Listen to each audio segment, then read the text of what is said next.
We're going down the tallest waterfall for commercial rafting in the world. They're coming for you. Don't go down there! What I really, really loved about it is the camaraderie. We went down the waterfall and I don't know, I guess lost bodily function. Going down that waterfall was just really awesome. It was really awesome. Taking a plunge into a new life.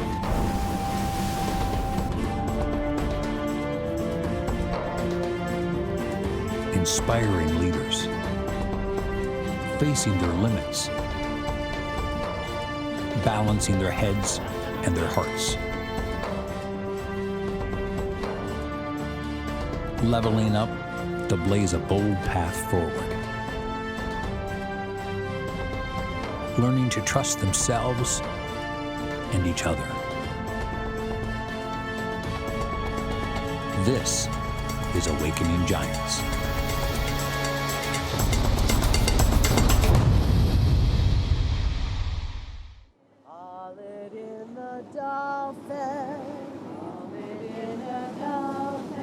Calling in the dolphins. Morning, ladies. Morning. Excited? Yes. Dolphin safaris this morning. We've been in the city. The Giants have been doing what they do best. So your wetsuit's just popping on the couch outside. Now we're at the time of the journey where we're starting to go deeper. And to get the Giants to go deeper, we wanted to get them connected to water. Still having fun, still challenging them, still supporting that outward journey of courage to begin developing that more inward, sacred journey of courage that it takes to really make change in your life. We're looking for white birds to see if they're going down into the water, which is an indication that there are dolphins around.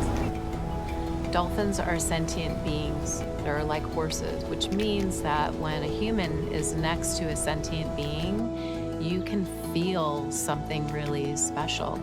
That's why people love being around horses.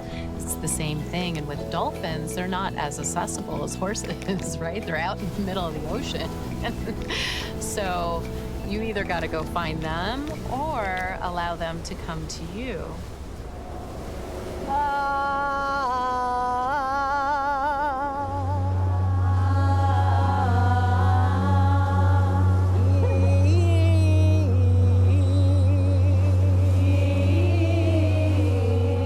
We are curious to see what happens when we're out there.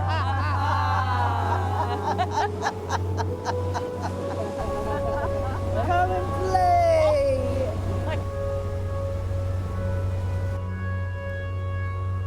Are we going out to find them and chasing them? Or will they actually come to us? And what does it take to create an environment within ourselves where they actually come to us? It's not guaranteed that we see dolphins. It's really up to the people on the boat to make it happen. When you're in that place, everything works out. Sprite just said, let's all come together and truly believe and think and will it to happen. I used to pray every night that I would turn into a dolphin. I wanted to escape. Hey guys, there's a good chance there's dolphins are behind you here. Oh my God. Within minutes, the dolphins literally showed up.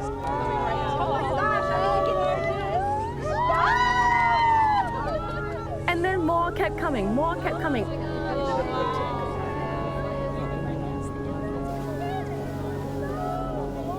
We want the Giants to have an experience of being with these incredible beings up close and personal.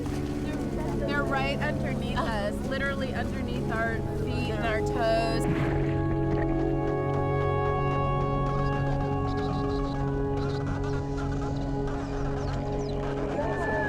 Wow. Oh my gosh. Can you see Well, it's almost like it clears your mind. You know, it's just like the state of being, of like if you opening myself up to kind of feel them. It's like it almost takes thought away, and it's just expansive, playful, and awe.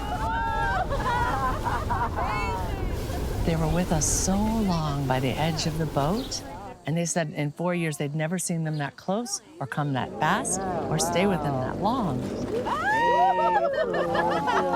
They're so purposely doing this. Porpoisely doing it. Porpoisely. It's on purpose. My first experience with dolphins, Oh my gosh. was the most incredible experience of my life.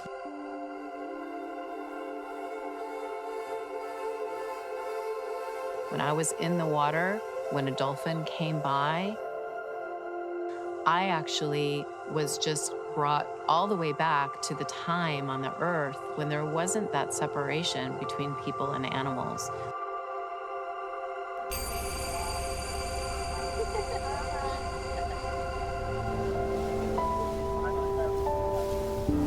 I've been waiting my whole life for this. I mean, they're just the most incredible creatures. And that they just welcome us into their home. They would say, hello, come in, join us. We have a hard time getting humans to do that. And here they are, completely different species. Just out of love and curiosity saying, come in. I want to be more like that. It's quite possibly the most beautiful thing I've ever seen. Seeing them playing with us and wanting to be with us, it just makes me feel really, I don't know. It feels like it's at home.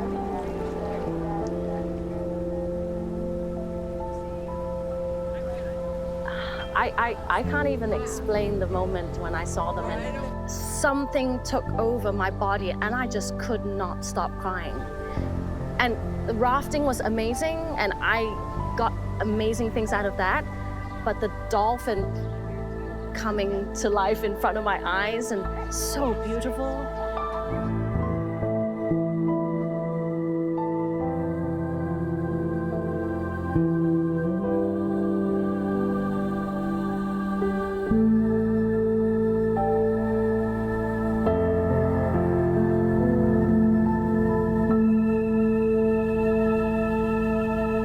We got into our wetsuits.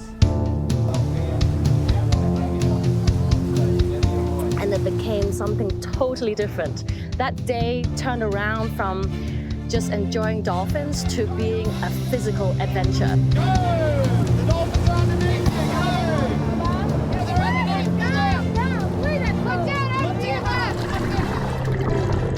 Once we got in the water, we held onto the bar.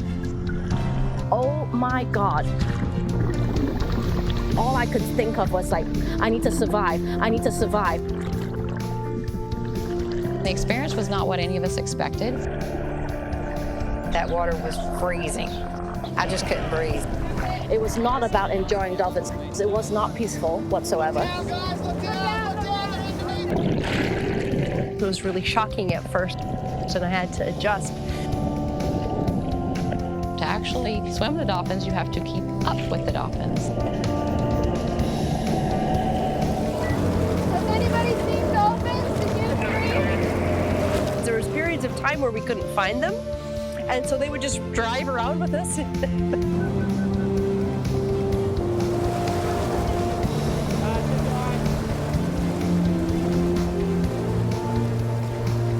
It was kind of intense, but then I let go and it was like, just be a dolphin.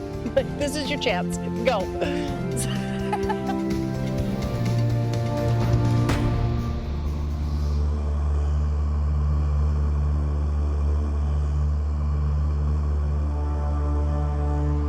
I'm comfortable in water, and I'm like, I had to really use my mind in order to overcome that hyperventilation. So I kept saying, Dee Dee, calm down. It's like a lot of stuff is just fabricated in our minds. And that wave of current coming at me, and it was a lot, but because I believed it's not anything that should terrify me that much, I was able to tap into my own deeper voice, which is really because of all my conversations with all my sisters here. I was able to calm myself down. And once I calmed down, I was able to enjoy the calmness of underneath.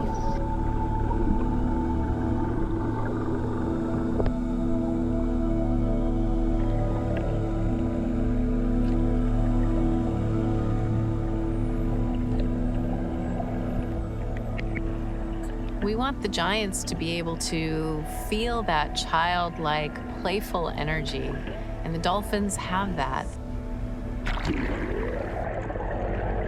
They move through the ocean as families, as pods, as connected beings.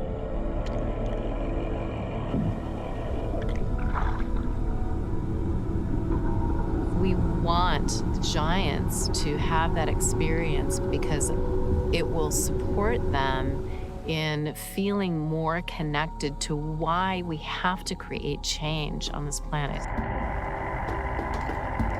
Awesome. They were very deep. They're very deep. And they were just like whoosh right underneath us. So awesome. Woohoo! Because the bubbles, when we were moving, the bubbles were just hitting you in the face.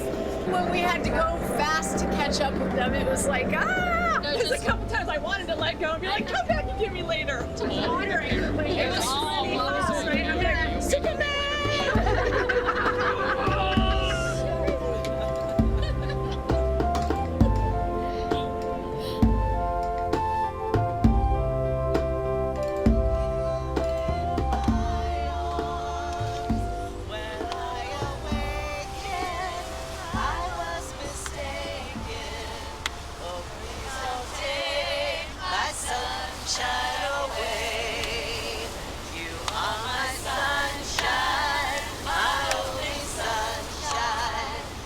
It was pure magic.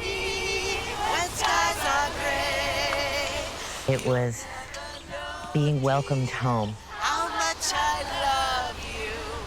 Oh, please don't take my sunshine away. Rise and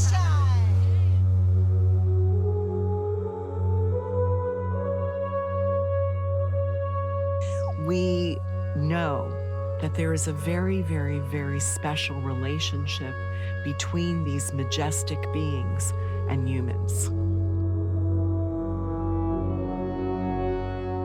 We want our giants to feel the bridge of the dolphins, bridging the fun and adventure in and around Auckland and Tauranga to the deepening of the adventure as we are now with the white taha.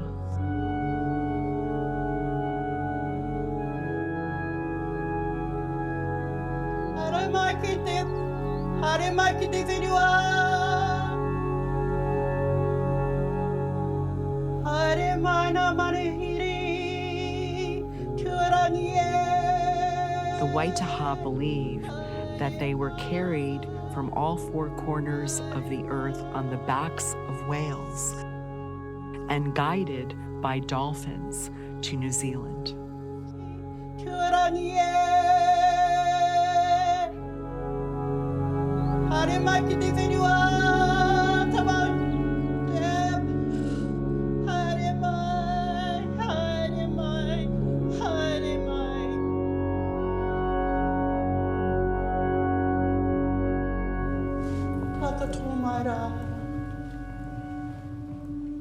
The white taha were a central part of our journey.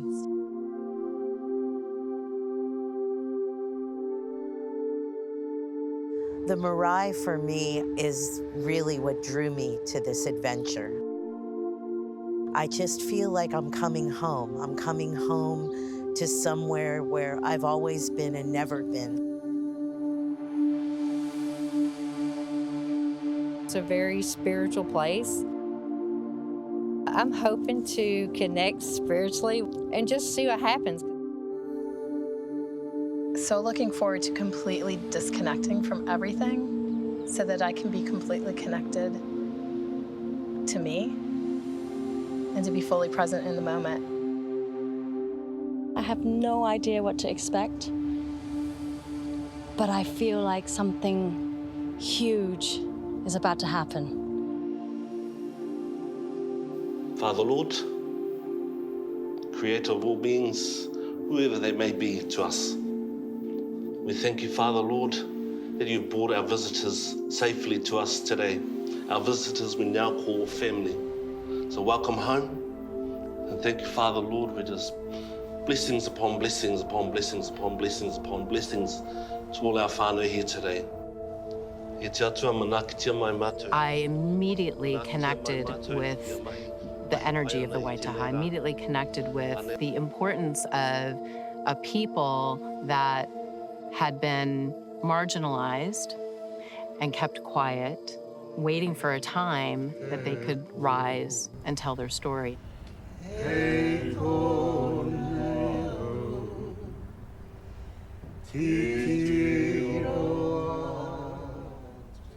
I just knew I was supposed to be a part of this somehow. I reached out to Te Poroho and began that journey that led me here.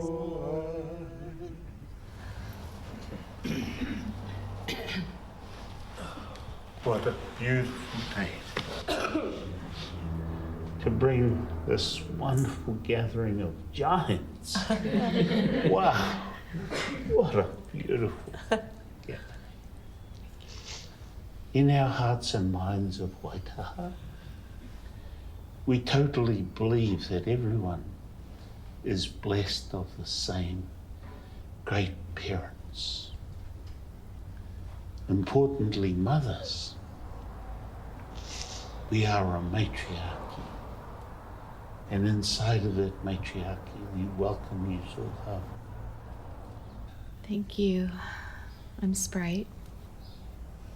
Thank you, beloved. Thank you for teaching us. I am here to learn. I am here to be open. I am here to let go of those beliefs and ideas and judgments that have clouded my mind and my heart and have kept me separate from any living being now, past, and in the future.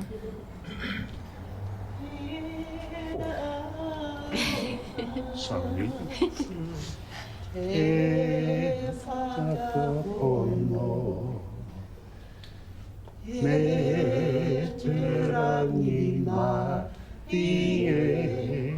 This song of my heart, the sound of my heart, is love and gratitude. And it's the sound that led me home to you. And I am a woman. I'm a diamond. I am love. I'm a well-worn pair of light blue garden gloves. Shukran to I, Betha. Shukran, Papa. Shukran, Mama. I shukran to Kulan Acha.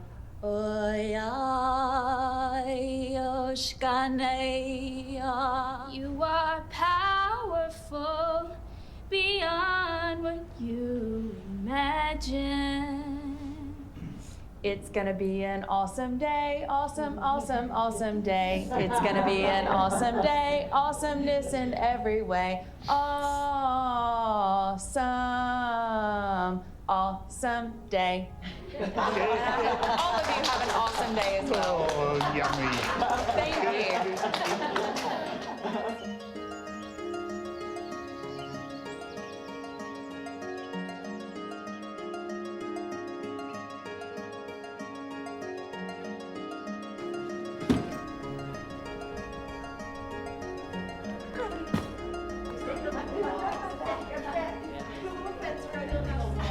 It was different, you know, introverts and extroverts all squished into this room. It was pretty interesting. What it was real. It was 20-something people sleeping in the same room together. It was snoring and flatulence. I don't know about this whole sleeping in the same room with 30 people, but it was like, this is once in a lifetime. When do you get an invitation to come and be a part of a tribe that's been around for thousands of years, that does civilization differently?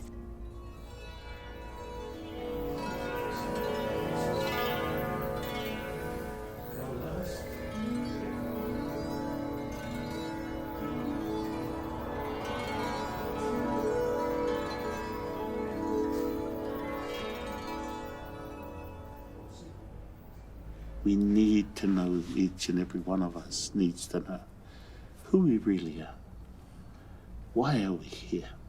And to relate that to the giants, they came here specifically coming home and naming all those who passed. Because part of my job as an elder of Waitaha is to find out who of you are walking with the types of chromosomes that belong to the gods. And I have to say that each one of you have, in varying degrees, a huge amount of this chromosomal matter. We believe in our hearts that there are those of us that throw back to these genetic systems. And that's why I love hugging you, because you all have a reaction to my being, spirit, something that tells me almost in this wonderful moment that I hold you, the capacity you have, or the sharing that you have of the chromosomal types from those unions with the gods.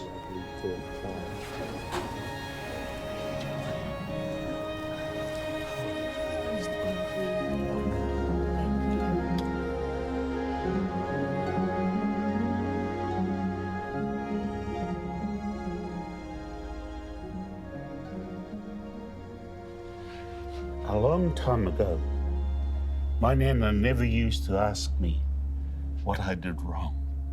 She would say to me, "Haere mai moko, come here, grandson."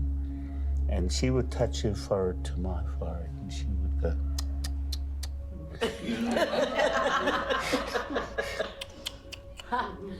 but she would not say a word.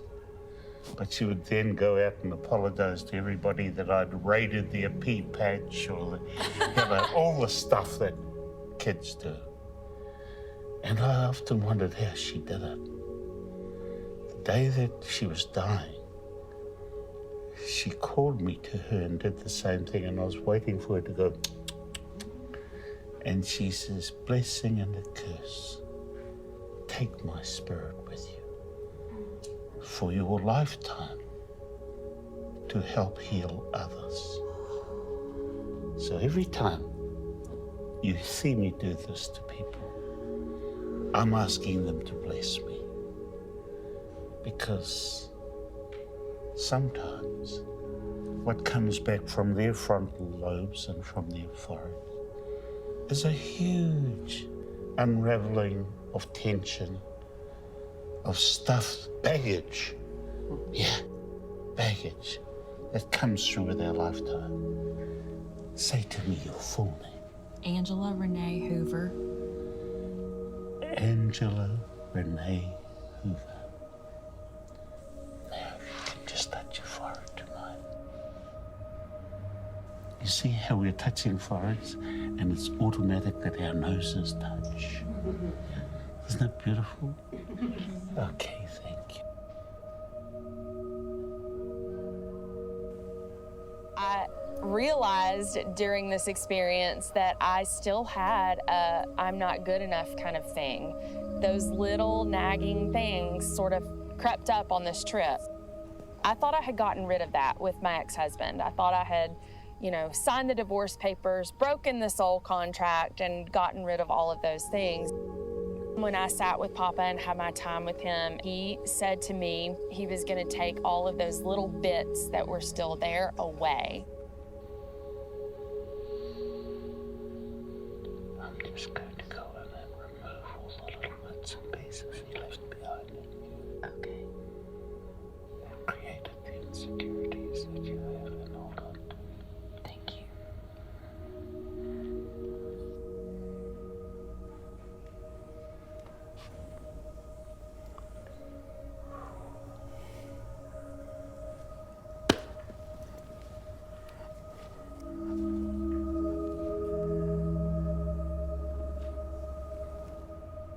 Since he did that, I feel so much lighter and so much better. And I don't have those feelings and those thoughts anymore. And it may just be a shift in perspective, I don't know, but whatever it was, it worked. Put your forehead to mine. Okay. And storytelling, we all are our story every day. But when we actually tell our story, we have choices. We can stay in that story, or we can choose to be the director of our own life and create another story. And one of the things I experienced when I was having my time with Papa is that I took that moment and seized it immediately without thought and very naturally, and actually rewrote my story. Please tell us what's in your heart. I have felt for a long time that there was a giant inside of me, like a racehorse in the gates, ready to run. Just needs someone to open the gate.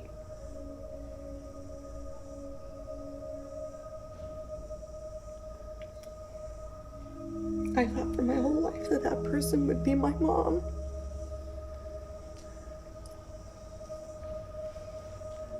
And she's not here anymore. We were two halves of one soul, my mom and I. But I grew up my whole life knowing that she would leave because she was sick every day. Death was at the dinner table with us. How was school today? Good. Sell any houses today? Yeah. Mom died? Nope. Cool. Pass the salt. That's ridiculous. To live your whole life waiting for the most important person to leave.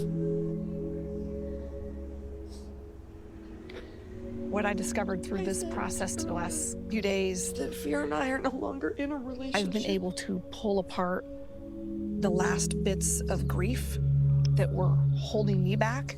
Because it's like a burr under your saddle. You just can't quite get rid of it, and you don't know why, and it won't move, and it won't let go, and you get kind of used to it, but you know it's still there, and you know it's wrong. So how do you make it stop? You are a powerful woman, and I call upon that ancient power that they stored to come forward to protect you from now and forever. In this place, it stopped. So now I get to go forward.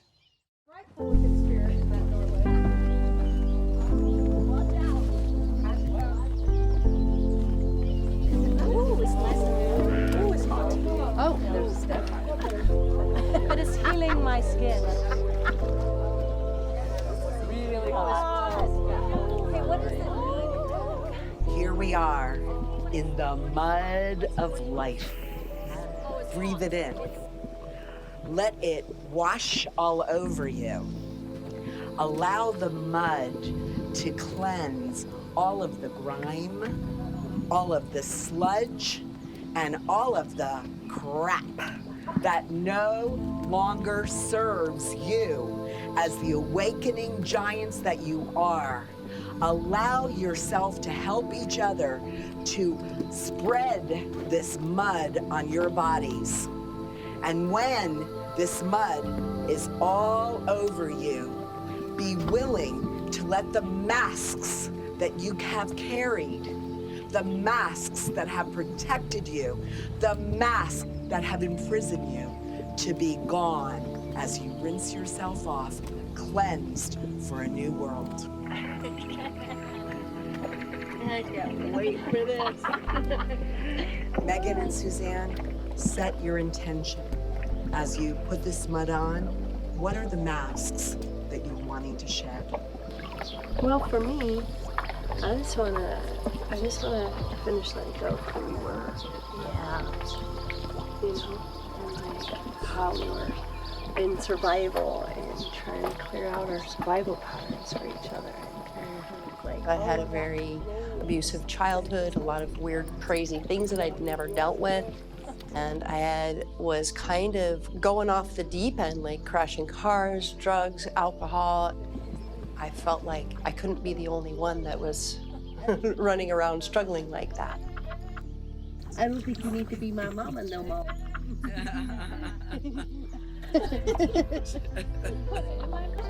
I'm sorry. Go. Okay, bring it on. Let's just be love. And let go of anything that's not love.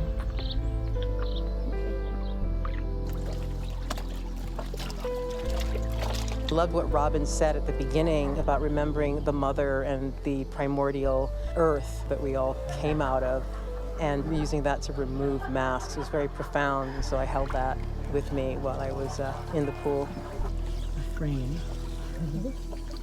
That I wanted to release the mask from my throat, the mask from my heart, and the mask from my power center, because that's where I was feeling really locked up earlier today. Some of these are big rocks. Yeah. I felt like a lightness afterwards. After like we each touched each other's heart, it just felt like connected. I felt connected.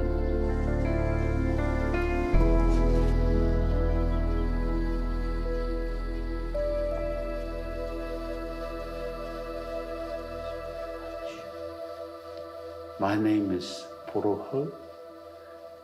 My son forgot to The one introduce thing that has really touched me deeply at the Marae is the absolute unconditional love of the Waitaha people.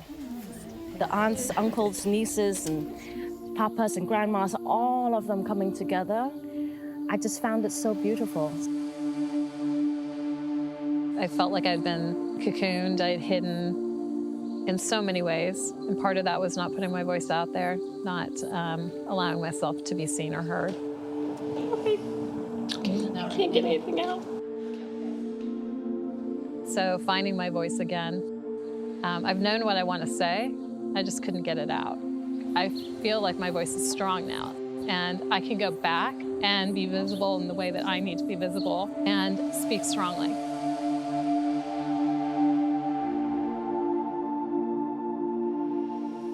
Why do we have giants? We need giants at a time when there is so much around us that's against human nature. That's happening right now.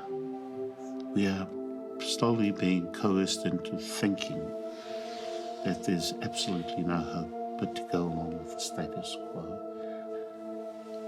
I think it's all rubbish. I think it's rubbish.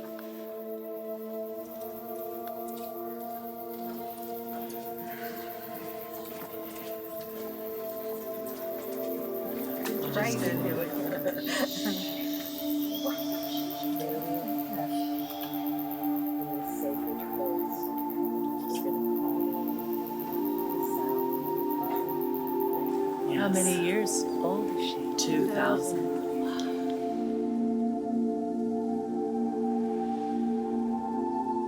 We shouldn't forget that we are from a bloodline of people who fought against everything to survive. And we've lost that notion because we think that power is in somebody else's hands. It's not. It's in your voice. It's in your spirit. It's in everything that makes you a beautiful image of the gods that created us all.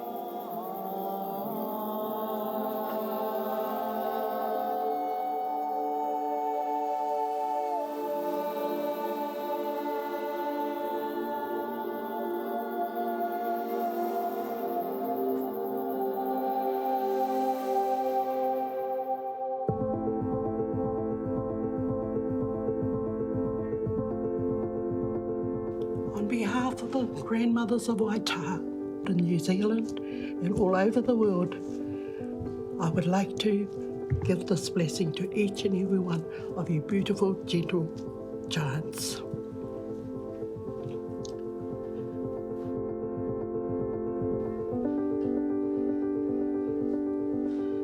Oki wairua mai, oki wairua mai, oki wairua mai, ki au maku koe e awhina, maku koe I tu. The intention of this ceremony is to remember the courage that it takes to be a giant. And as we pass the candle, you're passing gratitude to your sisters.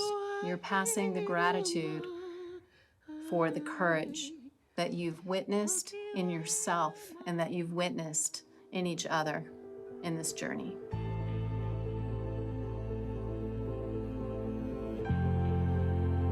That light that's getting passed can represent the oneness of who we are, even with all our differences.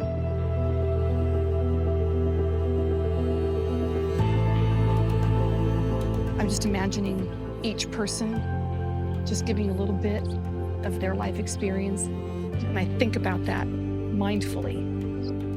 And talking about lineage and ancestors, since I've been on the Marae, it's been made clear to me that I came from the flame of love.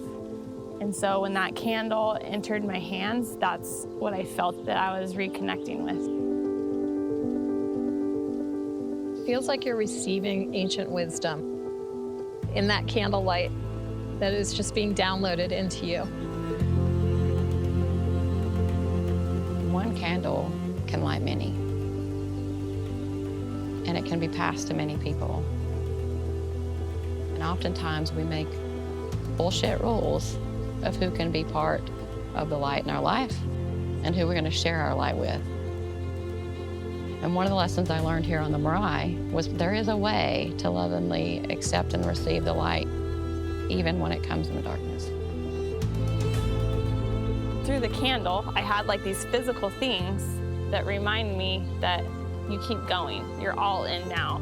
None of this, oh, what are people gonna think stuff. I've learned here that we all have thought we're weirdos. We've all felt crazy once in a while. Like we all felt different.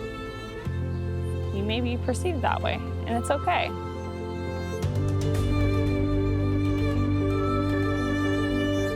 That flame is not to be extinguished. It needs to keep burning.